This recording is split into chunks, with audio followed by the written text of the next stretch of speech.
Welcome to lesson 5.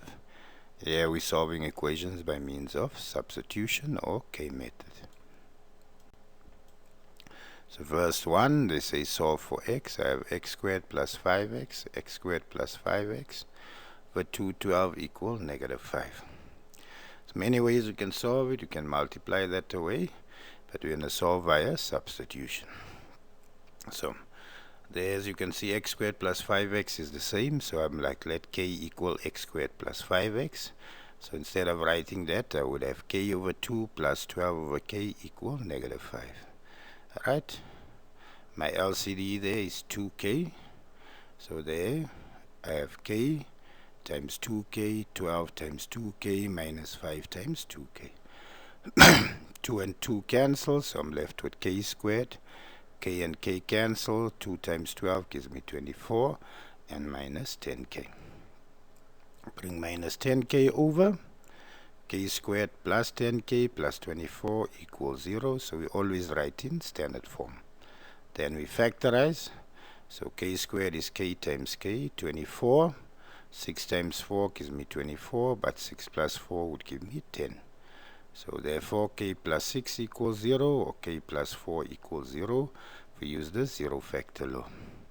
Now in the place of k, remember k equal x squared plus 5x. So I substitute x squared plus 5x for k. So x squared plus 5x plus 6 equals 0. X squared plus 5x plus 4 equals 0. So if I factorize now, x squared is x and x. Factors of 6 that add up to 5. 3 times 2 gives me 6. 3 plus 2 gives me 5. Therefore, x equal minus 3 or x equal negative 2. There, x equal minus 1 or x equal negative 4. So they have solved for x, but via substitution. Right, pause, look at the procedure, write it out, read to it. Right. Next problem.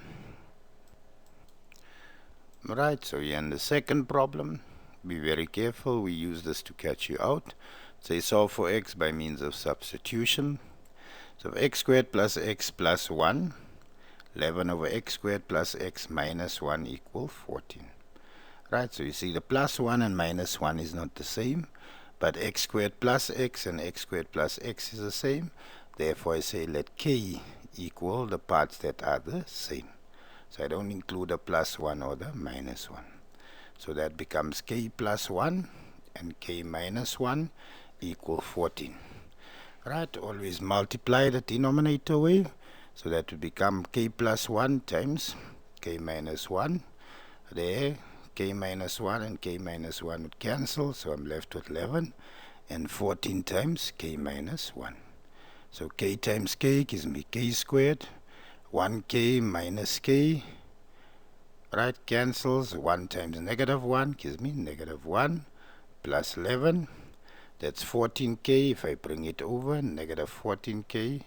That's negative 14 if I bring it over, gives me plus 14. So I have k squared. 11 minus 1 is 10. 10 plus 14 gives me 24. And that simply stays minus 14k. So k squared is k times k. Factors of 24, 12 times 2, negative times negative, positive 24, but 12 plus 2 gives me the 14. So k minus 12 equals 0, k minus 2 equals 0. So remember, k is x squared plus x, so I have x squared plus x minus 12 equals 0, and the x squared plus x minus 2 equals 0. My middle term is plus 1, so factors of negative 12, 4 times negative 3 gives me 12, but 4 minus 3 gives me 1. So x equal negative 4 or x equal 3. The x squared, x times x, gives me x squared, minus 2 to get to 1. 2 times negative 1 gives me negative 2, but 2 minus 1 gives me plus 1. So x equal negative 2 or x equal to 1. So I hope you follow the procedure. I hope you understand. You're going to be doing this topic in class. Follow the procedure.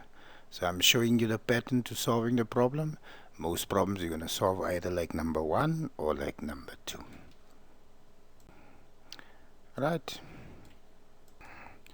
Alright, problem number 3.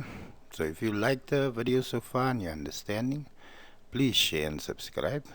More learners I can help, the happier I would be. This is my love, my passion is helping learners with maths. And now as I improve more learners' logic, the stronger and better my country will become. I wish you nothing but the best. Number 3, if x equal negative 2 and x are 3 are the roots of this. Find a possible set of values. So we're giving you the answer you found, and we're going to work back to front. So x equal negative 2 or x equal 3, that can be written as x plus 2 if I take negative 2 over equals 0. If I take 3 over, x minus 3 equals 0. So both of them equal 0, so x plus 2 times x minus 3 equals 0. X times x would give me x squared, gives me 2x minus 3x, which gives me minus x, and 2 times negative 3 gives me negative 6. Therefore A is 1, B is minus 1, and then C is negative 6. So that's just testing in reverse order. Hope you follow, hope you understand. Hope to see you in the next lesson. Continue practicing.